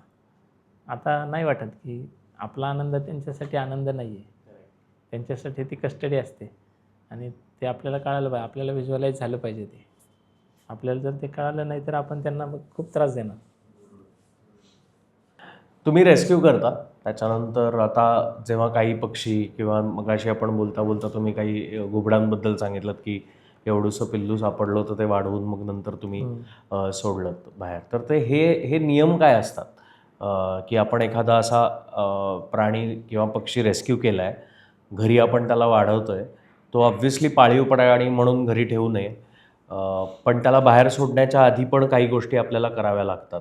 ह्याबद्दल जरा इन डिटेल सांगा ना, की त्याला वाईल्डमध्ये सोडल्यानंतर तो वाईल्डला पुन्हा व्यवस्थित तिथे कम्फर्टेबली जगू शकेल ह्यासाठी काही गोष्टी कराव्या लागतात. त्याचा ज्यावेळेला आपण सांभाळ करण्याचं ठरवतो ना, की काही काळासाठी आपण एक फॉस्टर करतो आपण काही काळासाठी. 2 महिने, 3 महिने किंवा 8 दिवस, 5 दिवस जे काय असेल ते. आपण त्याचा जर सांभाळ करण्याचं ठरवतो ना, तर तो करत असताना शक्यतो त्याची हाताळणी टाळावी. की त्याला खांद्यावर घेऊन बसलो आहे, हातात घेऊन बसलो आहे, मग त्याला गोंजारतो आहे, त्याला आपली स्वतःची सवय लावतो आहे. त्याला खायला देताना मग अशी ताट वाजवून वगैरे खायला देतो आहे. तर असं नाही करायला पाहिजे. कारण तो तेच लक्षात ठेवतो, अरे कोणीतरी ताट वाजवलं तर मला खायला मिळतं. कोणीतरी असं हलवलं तरच मला खायला मिळतं. तर त्याचा तो सेन्स तुम्ही जाऊ देऊ नका, जर एखाद्याला सांभाळणार असाल तरी. की त्याचा जो वाईल्ड सेन्स असतो की शेंगदाणे लोक सोलून खायला घालतील एखाद्या पक्षाला. पण ते सोलून खायची जबाबदारी त्याची, नाही खाल्लं त्याची. त्याने ते शिकलं पाहिजे, येत नसेल त्याला तर. त्याचं त्याला करू देत ना. भाज्या हे काही लोक पोपट पाळतात घरी. खूप लोक सर्रास पोपट पाळतात. मग त्यांना मिरची आणून देतात. मग ती मिरची काही जण काकडी देतात, मग ती कापून देणार अशी. त्यांचा जो सेन्स आहे ना, तो सगळा डेड करून टाकतात आणि त्यांना माणसाच्या सवयी लावतात. वाटीत पाणी प्यायचं असतं, त्याच्यानंतर कापलेलं अन्न खायचं असतं. त्याला अख्खी काकडी दिली तर ते फक्त असं बघेल त्याच्याकडं, मग ते खाणार नाही. असं होतं काही काळानं. अख्खी काकडी खाता येत नाही त्याला, किंवा एखादा टोमॅटो दिला तर तो अख्खा खाता येत नाही. मग त्याला ती स्लाईसच हवी असते. मग नंतर लोकांना सांगतात, अरे तो तसा नाही खात, तो असाच खातो. म्हणजे आपण लावलेली सवय ती नाही लावली पाहिजे. जर तुम्ही सांभाळून त्याला सोडून देणार असाल, आणि सोडूनच दिलं पाहिजे. जर तुम्हाला एखादं पक्ष्याचं पिल्लू सापडतंय तर ते काही काळापुरतं अगदी माहितीच नसेल वनविभागाचे नियम काय तर ठीक आहे, पण वनविभागाचे नियम माहिती असून सुद्धा तुम्ही सांभाळत असाल तर ते चुकीचं आहे. खरं तर वनविभागाने नियम खूप चांगले ठेवलेत की भारतीय पक्षी किंवा प्राण्यांच्या वंशावळीतला कुठलाही प्राणी आपण पाळू शकत नाही. हा छान नियम आहे त्यांचा, आणि तो असलाच पाहिजे, कारण त्याशिवाय आपण वाईल्ड लाईफ बघू शकत नाही. पण बरेचदा घरी कासव पाळले जातात अनेक जणांच्या, किंवा पोपट तुम्ही म्हणालात त्याप्रमाणे बरेचदा असे रँडम कोणीतरी आणून ठेवलं आहे आणि हे ठेवलं आहे. आता काही वेळेला मी हेही पाहिलं आहे की ते घरात काही जणांच्या खूप चांगल्या पद्धतीने ते सगळं ठेवतात. आणि ते त्यांचं असतं की नाही, आमच्याकडे आहे तोपर्यंत त्याला उत्तम ठेवायचं आणि मग नंतर सोडून द्यायची जेव्हा वेळ येते त्यावेळेला ते वाईल्डमध्ये तितका वेळ सर्व्हाइव्ह नाही करू शकत. त्याला ही दोन कारणं आहेत, कारण आपण आपल्या सवयी लावतो. पण असेही काही प्रकार करता येऊ शकतात का की ज्याच्यामध्ये त्या काळात आपण त्याला पुन्हा जंगलात सोडणार आहोत, ह्यासाठी त्याची काहीतरी तयारी करतोय आपण? त्याला थोडंसं एक शॉर्ट ट्रेनिंग असलं पाहिजे त्या पक्ष्याला, की त्याच्यासमोर एखादी उंदराची, समजा एखादा पक्षी उंदीर खातो, तर त्याला उंदराची पिल्लं सोडून तो स्वतः त्याची शिकार करतोय का, तर जर करत नसेल तर त्याला ती करायला लावणं, तर त्याचा तो सेन्स डेव्हलप होतोय का, तो होऊ देणं. मग त्याचा जर तो सेन्स चांगला डेव्हलप झाला तर तो उंदराची शिकार मिनिट करतो, एका सेकंदात त्या उंदरावर अटॅक करतो, अशा सुस्थितीमध्ये त्याचे विचार असतील तर सोडून द्यायला हरकत नाही तो पक्षी त्यावेळेला. पण तो तुम्ही उंदीर समोर सोडलेत किंवा बांधून ठेवलेत, उंदराच्या पायाला बांधून ठेवले आणि हा त्याला खातच नाही, हा फक्त बघतच बसलाय किंवा तो दुर्लक्षित करतोय, तर त्याचा सेन्स डेड झाला म्हणायचं तिथं. तर तो सेन्स तिथं डेव्हलप पण झाला पाहिजे त्याचा, आणि तो जर डेव्हलप असेल तरच तो बाहेर सर्वाईव्ह करू शकतो, नाही तर नाही करू शकत. पण मग अशा वेळेला जर तो नसेल, त्याचा सेन्स डेव्हलप नसेल झालेला, तर मग अशा वेळेला काय करायचं लोकांनी? की वन खात्याकडे ते द्यायचं का कुठेतरी द्यायचं? कारण आजकाल वन खात्याकडे देताना सुद्धा अनेक प्रश्न विचारले जातात, ज्यामुळे लोक घाबरतात सांगायला सुद्धा. म्हणजे मला आठवतं आहे की एकदा असंच एक कासव रेस्क्यू केलं होतं आणि ते मी एका डॉक्टरांकडे घेऊन गेलो होतो, वेटरनरी डॉक्टर. तर त्या मॅम ज्या होत्या त्यांनी मला बरेच प्रश्न विचारले होते की अरे हे कुठे सापडलं, हे कसं सापडलं? म्हटलं मला माहिती नाही, मी माझ्या सोसायटीच्या इथे जात असताना ते रस्त्यात दिसलं म्हणून मी उचलून आणलं आहे, मला बाकी काहीच माहिती नाही, त्याचा आगापिच्छा कोणी काय काय केलं होतं माहिती नाही. तर म्हणे नाही मी याला हात नाही लावू शकत. तर मी म्हटलं की मग तुम्ही ठरवा काय करायचं, मी तुमच्याकडे घेऊन आलो कारण मला तुमचा नंबर दिला, तुम्ही वाईल्डलाईफ वेटरनरी डॉक्टर आहात म्हणून. मग त्यांना लक्षात आलं की मग त्यांनी मला विचारलं की तू काय करतोस, तुझं काय क्षेत्र आहे? मग त्या नॉन महाराष्ट्रीयन होत्या, सो मी त्यांना माझं सगळं सांगितल्यानंतर त्यांना विश्वास बसला की ओके, हा खरंच यांनी रेस्क्यू करून आणलं आहे, तर आपण आता इथून पुढे त्याची काळजी घेऊया. म्हणून त्यांनी ते घेतलं, मग त्याचा जो काही उपचार होता तो त्यांनी केला आणि मग ते त्यांनी सोडून दिलं. पण हे झालं माझ्या बाबतीत, मला निदान ती लिबर्टी मिळाली त्यावेळेला त्यांनी माझं ऐकून घेतलं म्हणून.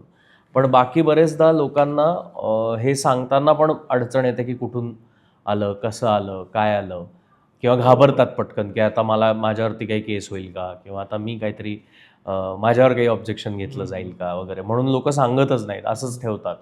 मग चुकीचे प्रकार घडतात, मग काही वर्षांनी ते प्राणी सर्व्हाइव्ह होऊ शकत नाहीत किंवा आजारी पडायला लागतात वारंवार. मग अशा वेळेला काय केलं पाहिजे?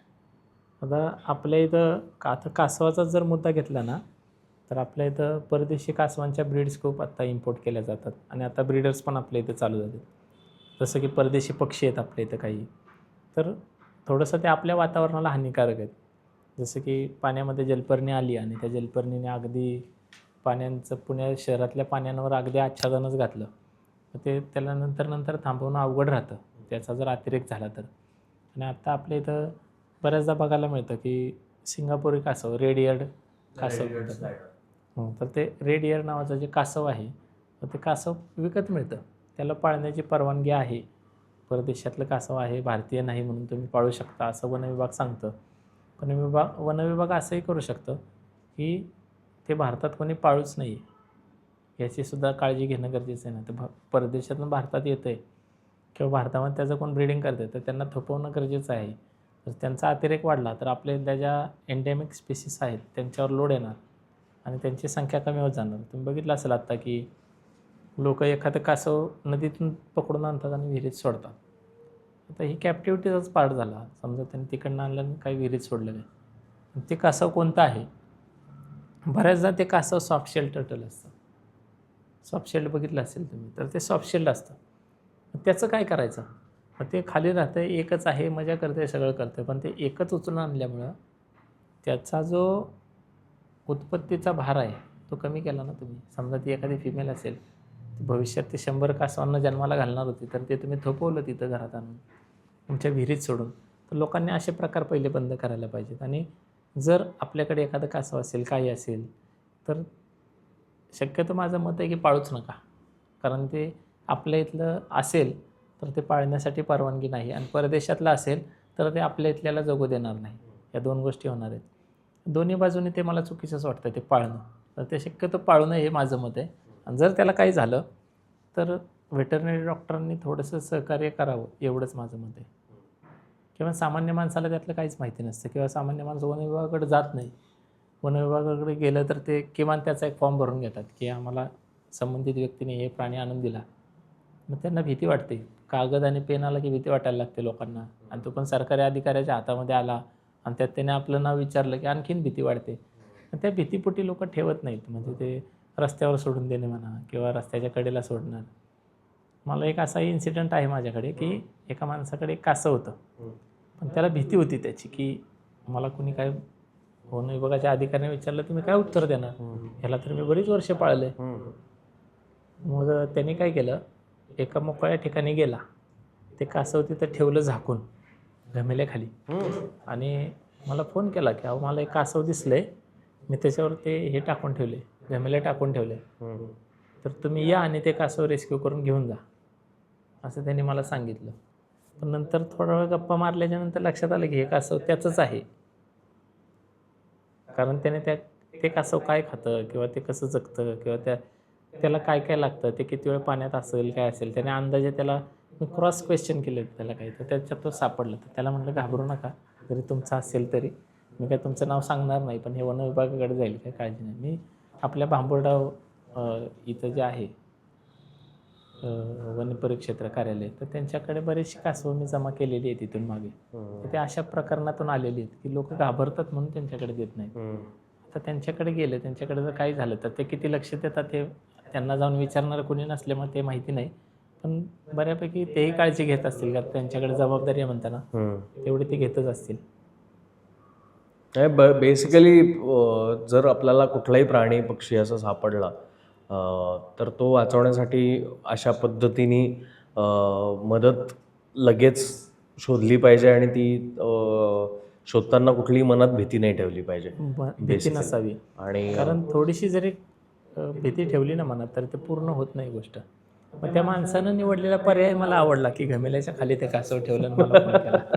मला वाटतं हा एपिसोड बघितल्यानंतर असे खूप फोन येतील तुम्हाला की आमच्याकडे गमेला खाली. औंधमध्येच हा प्रकार घडला होता.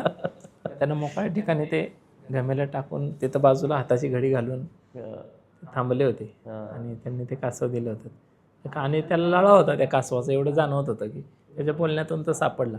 पण ज्यांना भीती वाटते ते लोक अशा प्रकारे पण सोपवतात की अहो आमच्या इथं ते शेजारच्यांकडे होते, ते घर सोडून गेले, मग आम्ही ते त्यांच्याकडून घेतले, आता हे तुम्ही घेऊन जा, हे आम्ही नाही सांभाळू शकत, असं सांगतात. पण कासव त्यांचेच होतात, त्यांचेच होते, आणि त्यांनी सांगितलं की शेजारचे घर सोडून गेलेत, त्यांना ते जाताना न्यायचं नव्हतं म्हणून त्यांनी आम्हाला दिले, पण आम्हाला सांभाळायचं नाही, तुम्ही पोपटां बाबतीत पण असे बरेचसे किस्से हो आहेत. हो, पोपटांविषयी पण असेच होतात की कोणीतरी ते आमचा नाही, पिंजराखाली दुसऱ्याचा ठेवून गेलंय आम्हाला वगैरे दिले. असं. पण चला, त्या निमित्ताने का होईना ती लोक तुमच्यापर्यंत पोहोचतायत आणि त्या प्राण्याला काहीतरी वाचवण्यासाठी तुमचा पण हातभार लागतोय. असा एखादा क्रेझी किस्सा किंवा असा एखादा असा काही अनुभव आठवतोय ज्यामध्ये जे तुम्ही विसरूच शकत नाही आयुष्यात? नाही. एका माणसानं मला फोन केला, मी ज्या कॉलेजला होतो, मी नुकता साप पकडत एक 5-6 वर्ष नुकती झाली होती, आणि मला एकाचा फोन आला की अरे तू साप पकडतो ना? म्हटलं हो पकडतो. म्हटलं मी माळी बोलतोय, म्हटला अमक्या अमक्या उद्यानामधून, महानगरपालिकेचा कर्मचारी होता. तर हा बोला की, म्हटलं आमच्या इथं साप निघाला होता म्हणला. म्हटलं मग? म्हटलं मी त्याला बांधून ठेवला. म्हटला तो पण तू कधी येऊन घेऊन जाऊ शकतोस. ठीक आहे म्हटलं येतो. हां, म्हणजे मला काय वाटलं पोत्यामध्ये वगैरे बांधून ठेवला आहे. मी निवांत एकदम, मी त्यावेळेला सायकलस्वार होतो, सायकलवर आपलं ॲटलस सायकल, आणि बाबूरावजी घोलप कॉलेजमधून निघून आपला त्या बोपोडीपर्यंत गेलो. बोपोडीच्या एका उद्यानामध्ये तो माणूस होता. मी तिथे गेल्याच्या नंतर तो प्रकार बघितला. त्यानं काथ्यानं धामण बांधून ठेवली होती, आणि ती धामण लाईटीच्या खांबाला बांधून अशी ती अगदी त्या गार्डनमध्ये अशी अशी इकडं तिकडं होत होती, आणि ती उन्हात बांधून ठेवल्यामुळे ती एवढी पिसाळली होती, 3 वेळा चावली तिथं. ऍक्च्युली बांधून ठेवले होते. खतरनाक माणूस होता तो. त्याने आतापर्यंत केलेले अटेम्प्टच खतरनाक होते. बापरे. मी असा इतकं मला विशेष वाटतं त्या माणसाचं. त्यानं असं सांगितलं मला की हा सापाचं काही टेन्शन घेऊ नको, बांधून ठेवलं त्याला. बांधून ठेवलं त्याला म्हणजे पोत्यात बांधून ठेवलाय मी मान्य करू शकतो, पिशवीत बांधून ठेवलाय असं होऊ शकतं, पिशवीत पोत्यात. पण असा पण बांधून ठेवतात हे माहिती नव्हतं. एकदा किस्सा घडला माझ्यासोबत आणि तो खतरनाकच होता तो. आणि तो चिडला होता लिटरली. तो साप इतका चिडला होता ना, एक तर त्याला बांधून ठेवला निम्यातून काथेनं आणि उन्हात बांधला होता विशेष म्हणजे. तर तो त्याचं बॉडीचं टेम्परेचर सेट करण्यासाठी तो त्या सिमेंटच्या पोर्शनवर येत नव्हता, तो फक्त त्या लॉनमध्ये फिरत होता. तो उन्हामुळे इतका चिडला होता, त्यात तो इरिटेट झाला होता, त्याला पुढे जाता येत नव्हतं. असतात काही लोक असे पण असतात. अशा लोकांना बघितले म्हणजे मी. बापरे. हे जे रेस्क्यूचं काम तुम्ही करता किंवा बरेचदा प्राणी पक्षी वाचवायला तुम्ही जाता, त्यामध्ये असं कधी जाणवतं का की लोकांच्या मनात फार राग आहे प्राणी पक्ष्यांबाबतीत, त्यांच्या सोसायटीत येतात म्हणून त्यांना मारलंच पाहिजे किंवा हाकललंच पाहिजे, प्राण्यांमुळे आमचं लाईफ डिस्टर्ब झालं आहे. बरेचदा गावाकडची मंडळी वेगळ्या पद्धतीने प्राण्या पक्ष्यांकडे बघतात, शहराकडची मंडळी फार वेगळ्या पद्धतीने प्राण्या पक्ष्यांकडे बघतात. तर ह्या डिफरन्सबद्दल काही सांगाल? आणि असा राग जाणवतो का लोकांच्या मनात काही ठिकाणी? मला हा राग जास्तीत जास्त शहरातल्या लोकांच्या मनात जाणवतो. ग्रामीण भागातली लोक प्राणी पक्ष्यांविषयी खूप मी तर म्हणतो की ते खूप मोठी ज्ञानेश्वरी आहे त्यांच्या विचारांमध्ये ती. कारण त्यांनी जे प्राणी पक्ष्यांविषयी जे विचार ठेवलेत हे खूप चांगले ठेवलेत. म्हणजे सकारात्मक विचार त्यांच्याकडे खूप आहेत. की ते म्हणतात की एखादा साप जर असेल तर ते आमची उंदरं खातोय बाबा, त्याने आम्हाला काही केलेलं नाही. पण त्यांच्या इकडे मारणारे वगैरे काही जण मारतं कोण, की एखादा दारुडा असतो किंवा एखादा असा असतो की त्याला त्या वस्तीतला हिरो व्हायचं असतं, असा व्यक्ती मारतो. पण शहरामध्ये याच्या उलट काय की शहरामधली लोक म्हणतात अरे मी ही जमीन एवढ्या एवढ्या लाख रुपयांना विकत घेतली, ती ह्याच्यासाठी घेतली आहे का? एवढ्या एवढ्या रुपयांना विकत घेतली, एवढ्यासाठी घेतली आहे का? इथं साप एवढे आलेत, मग साप येऊ नये म्हणून काय करायचं? मग तुम्ही आम्हाला एक काम करा, तुम्ही या आणि आमची पुण्यातलीच एक घटना आहे, अशोकनगर माहिती असेल तुम्हाला पुण्यात. मी नाव घेतो डायरेक्टली त्या एरियाचं कारण मला ते पटलं नव्हतं. तिथल्या एका व्यक्तीने मला बोलवलं आणि त्यांनी सांगितलं की आमच्या इथं खूप वर्षांपासून आम्ही इथे राहतो, आमचे बंगले आहेत, पण आमच्या इथं कधी इथून मागे साप दिसले नाहीत. आत्ताच का साप येतात? आणि ते साप इथे येतात, तिथे येतात, असे येतात. आणि थोडंसं फिरून बघितलं तर सापांसाठी जे आवश्यक घटक आहेत ते सगळे अवेलेबल होते.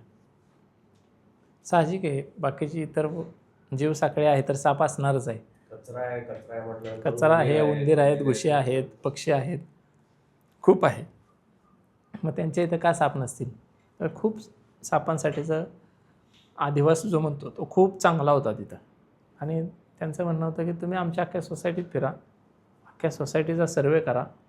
तो सर्वे केल्याच्या नंतर तुम्ही आम्हाला सांगा की त्याच्यात काय काय उपाययोजना करायला पाहिजेत आणि त्याचं काय एस्टिमेट असेल आम्हाला द्या आणि त्या उपाययोजना पण तुम्हीच करून द्या आम्हाला. इथं साप आले नाहीत पाहिजे, काही करा तिकडं.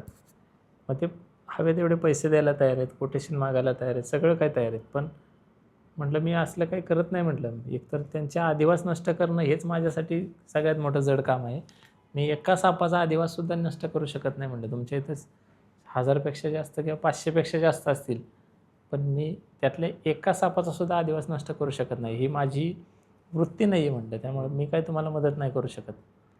तर त्यांनी खूप सर्पमित्रांना पुण्यातल्या नंतर फोन केले आणि बऱ्यापैकी लोकांनी मलाच फोन केले, अरे अशी अशी अपॉर्च्युनिटी आली, तुला काय करता येईल का तिथं, आपण करू काहीतरी. मी तर नाही करणार. मग मला फोन केला मी सांगायचो त्यांनी फोन केला का तुला, तर ते म्हणायचे हो.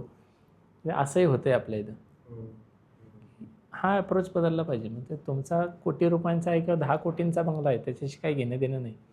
शेवटी तो एक वन्यजीव आहे. तुमच्या इथं जर एखादा मोर येऊन गेला तर तुम्हाला तो पटेल ना, अरे आमच्या अंगणामध्ये मोर आला बरं का, तर मी त्याचे फोटो रील्स काढाल, फोटो अगदी घरात लावचाल त्याचे फोटो काढून. पण त्याच्याऐवजी साप आलेला काय खपतो तुम्हाला, म्हणजे टोचतो, खुपतो लोकांना तो, तर तो खुपला नाही पाहिजे. तोही तेवढाच गरजेचा घटक आहे जेवढा बाकीचा पक्षी आहे किंवा बाकीचा प्राणी आहे. तर तो खुपतो लोकांना खरं तर. हे शहरातल्या आणि गावातल्या लोकांचं प्राण्यांकडे पक्ष्यांकडे हे बघण्याचं लँड खरेदी केला म्हणजे आदिवास खरेदी केला असं नाही ना, किंवा वा. सगळं माझंच आहे असं नाही ना. वा, त्यांनी लँड खरेदी केलाय फक्त. त्याचा आदिवास नाही घेऊ शकत ते, कारण त्याचं ते तो त्याचे राहणीमान असेल, त्याचं खानपान असेल, त्याचं जे काही असेल तिथलं ते तुम्ही नाही घेऊ शकत, त्याचं हिरावून नाही घेऊ शकत. तो अधिकार कोणी दिला? कुठल्या सातबाऱ्यामध्ये लिहिलं आहे तुम्ही तुमच्या म्हणजे तुमच्या जागेमध्ये साप येऊ नाही देऊ शकत म्हणून? तुम्ही आलेले साप मारा किंवा सापांचे तुमच्या आदिवासामध्ये जर आले तर अतिक्रमणाची कारवाई करा, असं कुठल्या सातबाऱ्यात लिहिलेलं आहे? कुठल्याच नाही. मग ते आला म्हणून का त्याला तुम्ही जास्त प्रेशरमध्ये बघता की माझ्या इथं आला, माझ्या इथं दिसतोय किंवा माझ्या इथं आहे? हे नाही व्हायला पाहिजे ना असं. बरोबर. मगाशी बोलताना आणखी एक विषय आपल्या डिस्कशनमध्ये येऊन गेला होता, जो मला खूप आत्ता महत्त्वाचा वाटतोय. हा मुद्दा झाल्या की तुम्ही साप रेस्क्यू करता किंवा तुम्ही इतर बरेचसे प्राणी पक्षी जेव्हा रेस्क्यू करता त्यावेळेला अगदी गरीबातलं गरीब घरसुद्धा तुम्हाला साप रेस्क्यू करण्यासाठी बोलवतं आणि तेच अगदी श्रीमंतातलं श्रीमंत घरसुद्धा तुम्हाला बोलवतं. पण तुम्ही म्हणालात की बरेचदा मला वागणुकीत फरक जाणवतो बरेचदा. तर ते काय नक्की? काय की मी गरिबांच्या इथं खूप साप पकडतो. म्हणजे माझ्या आजूबाजूचे जे लोक आहेत ते बऱ्यापैकी गरीबची घरातली लोक आहेत, ते मला खूप ओळखतात, खूप. म्हणजे अगदी लोकांना माझा मोबाईल नंबर तोंडपाठ आहे आमच्या इथं. तर तसंच काही मोठ्या घरातली लोक जी म्हणतो आपण की आकारानं मोठं घर आहे पण माणसं तेवढीच आहेत, माणसांचे विचार अगदी छोटेसेच आहेत, अशाही घरांमध्ये मी जातो.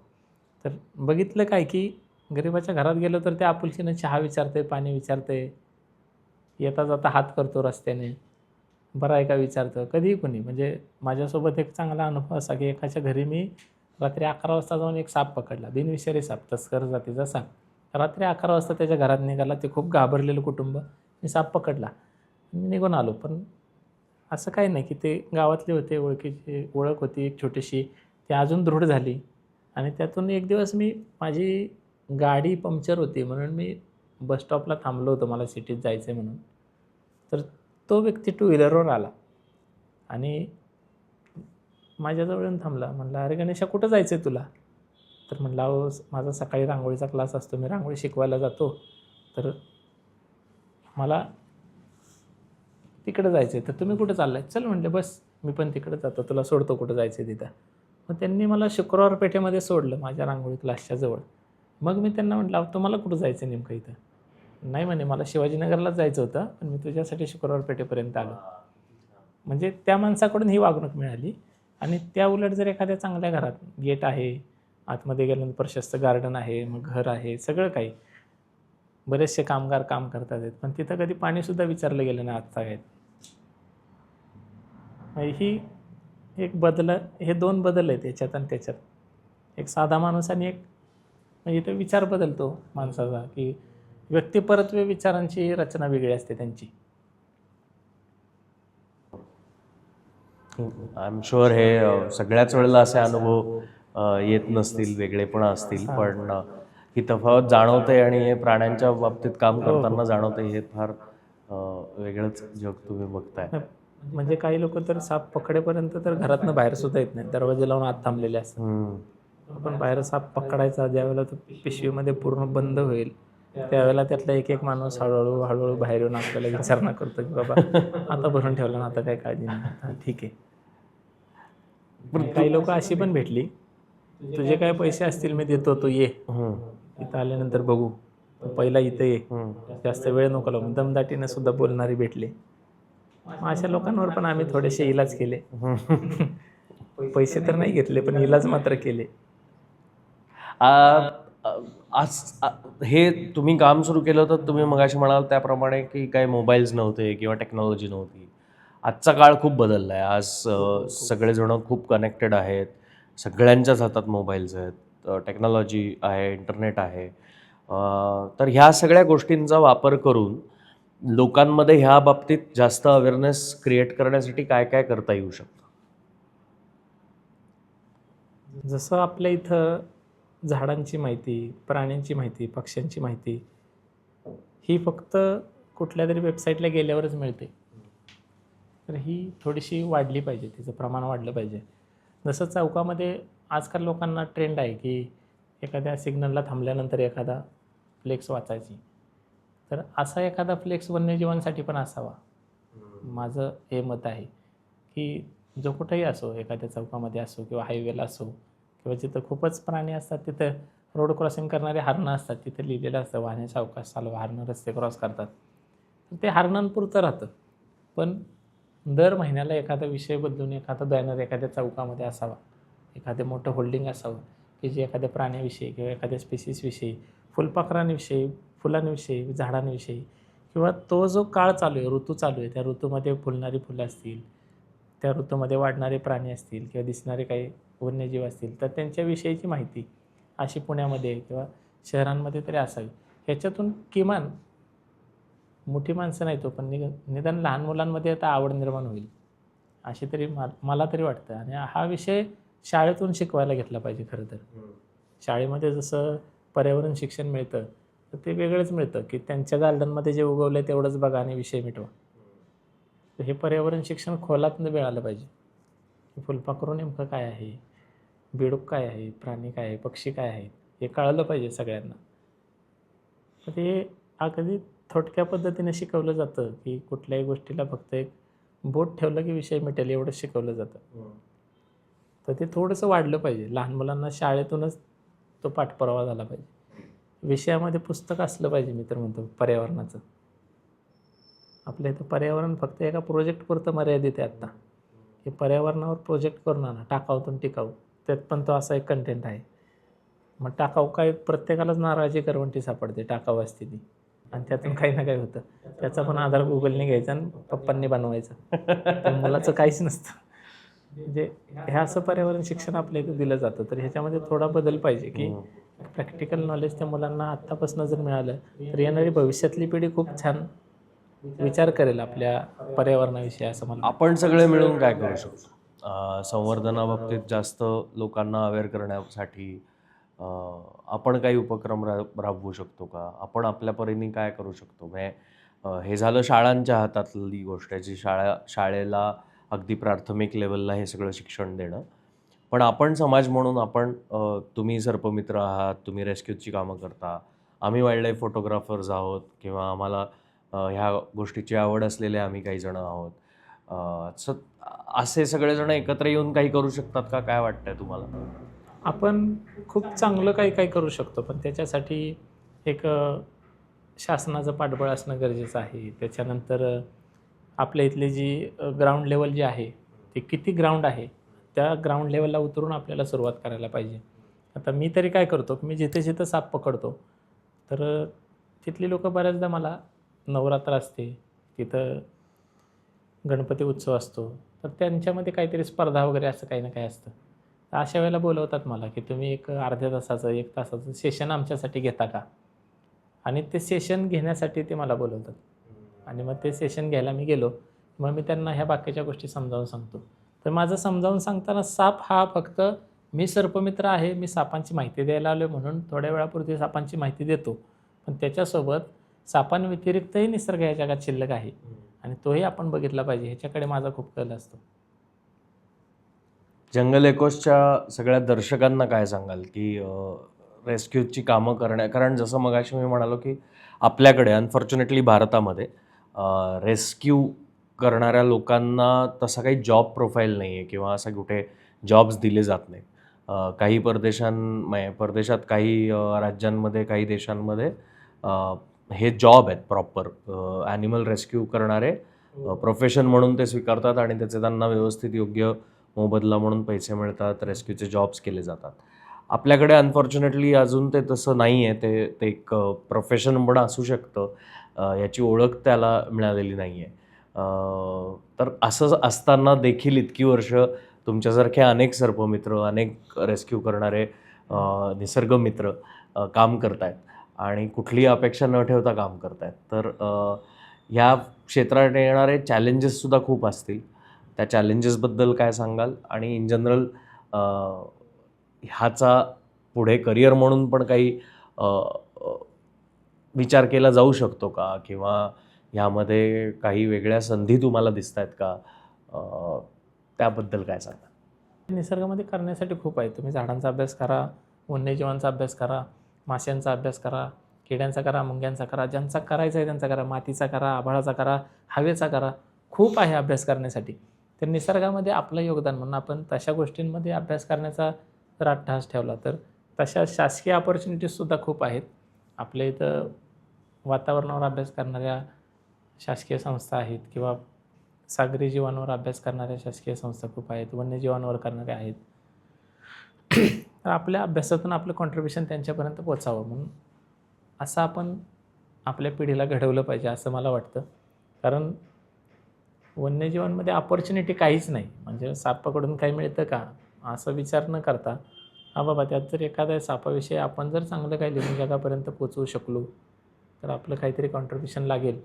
किंवा साप नाही, मग विंचू या विषयावर मी जर अभ्यास केला, विंचू नाही बाबा मी मॅन्टिस या विषयावर अभ्यास केला, तर खूप अभ्यास होऊ शकतो. अख्खं आयुष्य निघून जाईल, तरी त्याचा अभ्यास संपायचा नाही. इतकं पडलं आहे त्याच्यामध्ये सगळं आणि ते करायला पाहिजे प्रत्येकानं. अपॉर्च्युनिटीज खूप आहेत. फक्त त्या करताना आता माझं शिक्षण BA झालं आहे. BA मराठी. त्यात पण मी इंग्रजीमध्ये बऱ्याचदा नापास व्हायचो. त्यामुळे मला जरा जास्त काळ 6 वर्ष लागली ते 3 वर्षाचं शिक्षण घ्यायला. पण मी त्या वेळेत काय केलं, मधल्या वेळेत काय केलं बाबा, तुला हे होत नव्हतं, मग तू ते काय केलं, वेळ कुठं घालवला? तर मी BNHS नावाची संस्था आहे आपल्या महाराष्ट्राची. तर त्या BNHSमध्ये बऱ्याच शास्त्रज्ञांसोबत मी त्यांना असिस्ट करायला जायचो. तर आमचे सुहास वांगणकर सर होते. त्यांनी मला त्यांच्याशी संपर्क साधून दिला आणि त्यांच्या संपर्कातून मी पुढे गेलो. मला हळूहळू खूप म्हणजे त्या माणसाने मला जर कधी विचारलं ना कोणी, "तू देव पाहिला आहे का?" तर हो म्हणावं लागतं.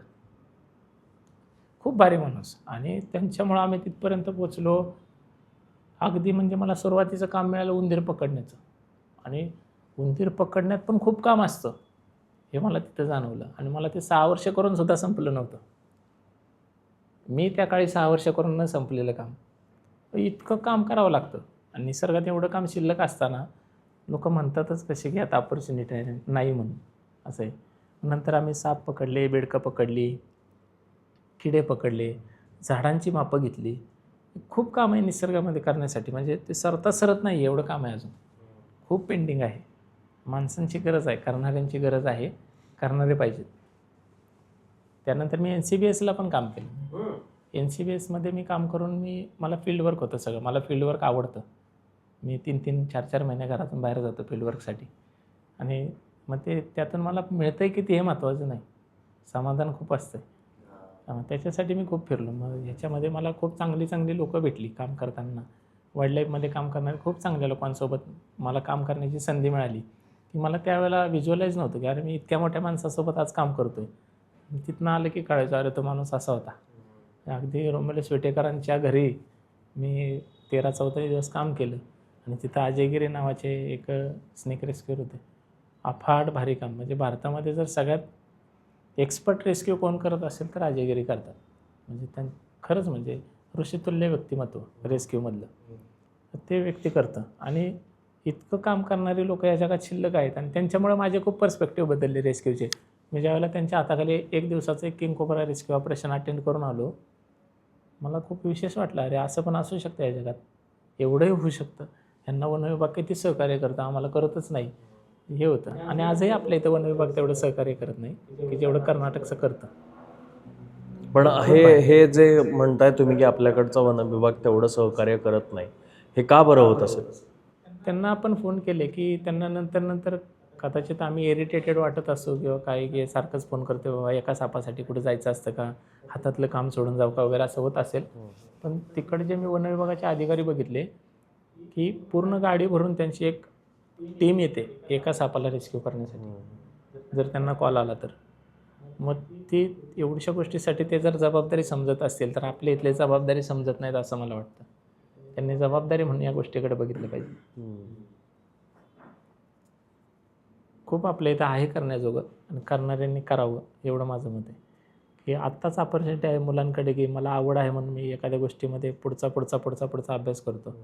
आता मला रिसेंटली आवड फुलपाखरांची लागली काही दिवसांमागे. तर मी फुलपाखरांच्या मागे खूप फिरत असतो. तर त्याच्यासाठी मग आवाज करायचा नाही, काही नाही म्हणून मी कोणाला सोबतही नेत नाही. आपण शांततेत एकट्यानं जायचं, बघायचं. माझ्याकडे कॅमेरा नाही, माझ्याकडे दुर्बीण आहे. मला बघायला आवडतं. ते फोटो काढून संग्रहित करायला नाही जमत. मग मी बघतो खूप. दुर्बिणीतनं बघायचं. मग दुर्बिणीतनं पक्षी दिसला ठीक आहे. बऱ्याचदा मला त्या पक्ष्यांची नावही माहिती नसतात. मी एवढं खोलात जात नाही, की बाबा मला का नाव माहिती नाही आहे, काय नाही. मग घरी येऊन मग पुस्तकामध्ये सर्च करतो, की हां बाबा या असं काहीतरी कॅरेक्टर होतं, तसं होतं. मग तिथं कुठलं होतं, काय होतं. मग नंतर त्याचा खुलासा होतो, की बाबा हा पक्षी तिथं पाहिला. किंवा एखादा बटरफ्लाय बघितलं तर ते कन्फर्म आयडेंटिफिकेशन त्याचं बऱ्याचदा होत नाही. खूप छोट्या फरकाने फुलपाखराच्या जाती बदलत जातात. खूप छोट्या फरकाने. आणि त्यांचे मॉर्फ वेगळे असतात, की ड्राय सीझन मॉर्फ वेगळा आहे, वेट सीझन मॉर्फ वेगळा आहे. मग ते पण बदलत जाते. मग त्याच्यामध्ये कन्फ्यूज होतं. एकतर शिक्षण त्या फील्डचं नसल्यामुळं आणि गाईडन्स कधी कोणाचा एवढा मिळाला नाही या फील्डमध्ये. मग जो आहे त्याच्यावर एवढं. आणि ज्या लोकांशी चांगल्या ओळखी आहेत म्हणून नडलं की त्यांना फोन करतो. कदाचित त्यांना माझा फोन गेला की वाईट वाटत असेल, अरे हा आता काहीतरी डोकं खाणार आहे. पण तेवढ्यापुरतं मी आपलं 5-10 मिनिटात माझा प्रश्न सोडवून घेतो. गणेशदादा, मला खूप बरं वाटतंय आज तुला भेटून. एकतर कुठल्याही पद्धतीचं शिक्षण ह्या क्षेत्रातलं नसताना किंवा कोणताही गॉडफादर as सच ह्या क्षेत्रातला नसताना केवळ निसर्गाशी असलेलं एक बॉन्ड म्हणूया, नातं म्हणूया, ह्याची तुला झालेली ओळख आणि त्या ओळखीतनं तू हे निसर्ग संवर्धनाचं, प्राणी रक्षणाचं काम कुठल्याही अपेक्षेशिवाय करतोयस गेली इतकी वर्ष. तुझ्यासारखे असे अनेक जणं जे सर्पमित्र म्हणून काम करतात, निसर्गरक्षक म्हणून काम करतात, ते माझ्यासारख्या आमच्या अख्ख्या टीम मधल्या प्रत्येक मेंबरसाठी खूप इन्स्पिरेशनल आहात. कारण तुम्ही कुठल्याही पद्धतीने प्रसिद्धीझोतात येण्यासाठी धडपड करत नाही आहात. तुम्ही प्रसारमाध्यमांवरती तुम्ही पॉप्युलर होण्यासाठी काही धडपड करत नाही आहात. तुम्ही केवळ आणि केवळ प्राणी वाचावे, पक्षी वाचावे, झाडं वाचावी, त्यांचे अधिवास वाचावेत ह्यासाठी धडपड करताय. ज्याचा मोबदला म्हणून तुम्हाला काही वेळेला धड पाणीही धड विचारलं जात नाही. तर ह्या सगळ्या अशा पद्धतीच्या वागणुकीतनं सुद्धा तुम्ही ते काम सोडत नाही आहात आणि तुम्ही मनापासून ते करताय. ही आमच्या सगळ्यांसाठी खूप मोठी प्रेरणा आहे आणि तुमच्यासारख्यांमुळे तुम्ही जे काम करताय त्या कामामुळे मला वाटतंय आज जे काही प्राणी पक्षी वाचतायत ते कुठेतरी तुमच्याकडे त्यांचे दूत आहात तुम्ही असे, म्हणजे त्यांच्यासाठी पाठवलेले दूत आहात तुम्ही असे म्हणून बघत असतील. So thank you so much. तुम्ही जे काम करताय ते खूप मोठं आहे आणि ते आमच्यासाठी, माझ्यासाठी, आमच्या जंगल एकोच्या सगळ्या टीमसाठी खूप खूप खूप मॅटर करतं. तू आज इथे आलास, तू अगदी मला लहान भावासारखं समजून सगळ्या गोष्टी फार छान एक्सप्लेन केल्यास. त्यासाठी खूप धन्यवाद. मला पुन्हा एकदा तुम्हाला आणि तुमच्या टीमला पण कधीतरी वेळ मिळाला तर इथे बोलवायला आवडेल. कधीतरी तुमच्याबरोबर रेस्क्यूची कामं बघायला यायला आवडेल, की तुम्ही कशा पद्धतीने प्राणी वाचवताना सगळं विसरून फक्त तो प्राणी वाचला पाहिजे यासाठी धडपड करता. तुमचं हे काम जास्तीत जास्त लोकांपर्यंत पोहोचावं ह्यासाठी आम्ही नक्की प्रयत्न करू. कारण तुमच्यासारखे प्राणी पक्षी वाचवणारे निसर्गमित्र आहेत, निसर्ग संरक्षक आहेत म्हणून पुढचा काळ हे प्राणी पक्षी आपल्याला बघायला मिळू शकतात हे आश्वासन तुमच्याकडे बघून मिळतं. नेचर वॉक चॅरिटेबल ट्रस्टतर्फे हे एक पुस्तक आहे जे आमच्याकडनं तुम्हाला भेट. आणि आमचे गिफ्टिंग पार्टनर्स आहेत द महुआ स्टोअर नावाचे. त्यांनी हा एक टी शर्ट पाठवला आहे. तर त्यांची इच्छा आहे की तुम्ही फक्त टी शर्ट उघडून काय डिझाईन आहे ते सगळ्यांना दाखवावं, कारण ते वेगवेगळे डिझाईन्स पाठवत असतात आमच्या गेस्टसाठी.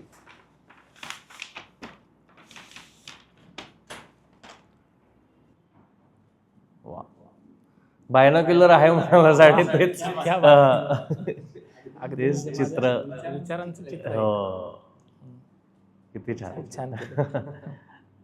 थँक्यू सो मच गणेश दादा. थँक्यू सो मच जंगल एकोसच्या या पॉडकास्टवर आज आलास आणि ही एवढी महत्त्वाची माहिती आमच्या सगळ्यांबरोबर शेअर केलीस त्यासाठी थँक्यू.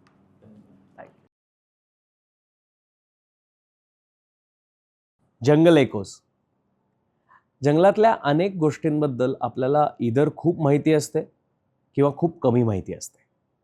पण जी लोक ह्या जंगलांमध्ये वारंवार जात असतात, ह्या जंगलांमधल्या वेगवेगळ्या एलिमेंट्सवरती अभ्यास करत असतात, रिसर्च करत असतात, PhD करत असतात, ह्या जंगलांमधल्या जंगली प्राण्यांबरोबर आपलं अख्खं आयुष्य घालवतात, अशा माणसांशी गप्पा मारून आम्ही या जंगलाची खरी ओळख तुम्हा सर्वांसोबत शेअर करतो. जंगल एकोसचे हे भाग तुम्हाला जर आवडत असतील तर प्लीज लाईक करा, शेअर करा, सबस्क्राईब कराच. आणि ही जंगलाबद्दलची आणि संवर्धनाबद्दलची जी काही माहिती आम्ही तुमच्यापर्यंत पोहोचवतोय ती इतरही नागरिकांपर्यंत तितक्याच प्रेमाने पोहोचवा.